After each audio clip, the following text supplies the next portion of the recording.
Why do people get offended when we tell them, Uguti, the township guys, amakasana, the same cases that you speak highly of. Hey, mina ngibuya kuphi? Hey, mina ngibuya eMkonti. Hey, mina I come from where? Hey, what? Why do people get offended when we tell them, Uguti, there's nothing to be proud of when it comes to amakasana or the townships? Because townships were never developed to make you successful as utaki, were never developed for you to be proud of. In fact, some townships were developed to further frustrate you and oppress you and make you reliant on a system that doesn't like you, a system that doesn't want to see you flourish or become successful. People will sit there and say, yeah, you know what, the township kumnandi makasana, this is where the party's at. That's the only thing that you will benefit from, Ikasi. Partying nama after tears, we giving. That are killing people that are trying to work or that are trying to make a living for their families. That's the only thing we will benefit. Makasana. Guys, I said this 5 years ago. When you get an opportunity to leave the township, leave the township, Bafetu. Ikasi is not meant. Township was never meant for us to thrive or become successful. In fact, the township was systematically designed for us to go and live there, sibaningi, overpopulated, wake up, go and work in cities, come back with that money, and spend it on alcohol, get drunk and kill one another. And the cycle continues. Somebody asked me, if I were to define the township, or if I were to compare the township to something that I know, I would say the township is more or less like the Willy Wonka and the chocolate factory. Willy Wonka and the chocolate factory, where when you go in there, you're thinking, ooh, so nice. You see all of these establishments.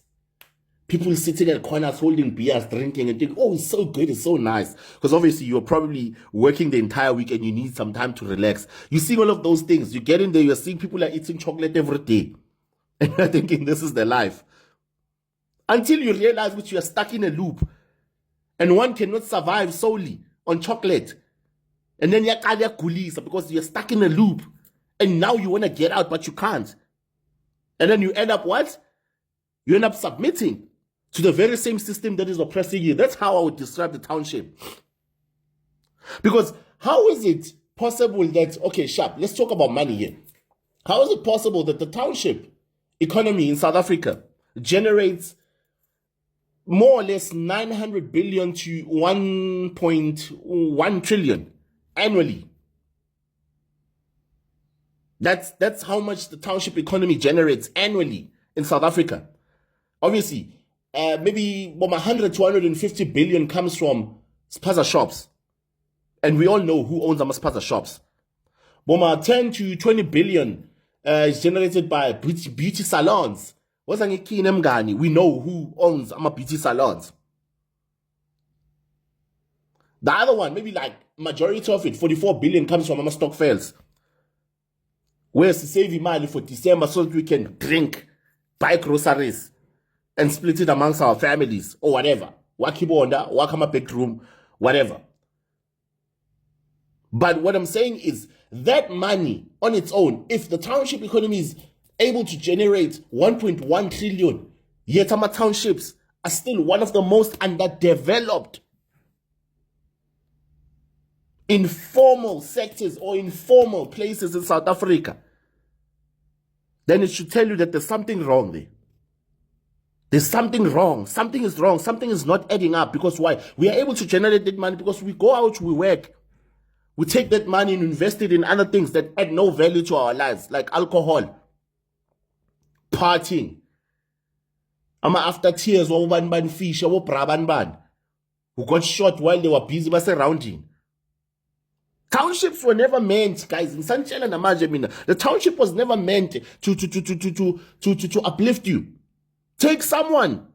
Very rare to find somebody from the township. Yes, when we talk about entertainment, when we talk about groove, impasha, things that add no value to our lives as black people, we will always strive. We will always come Number one, top of the list when we talk about such things.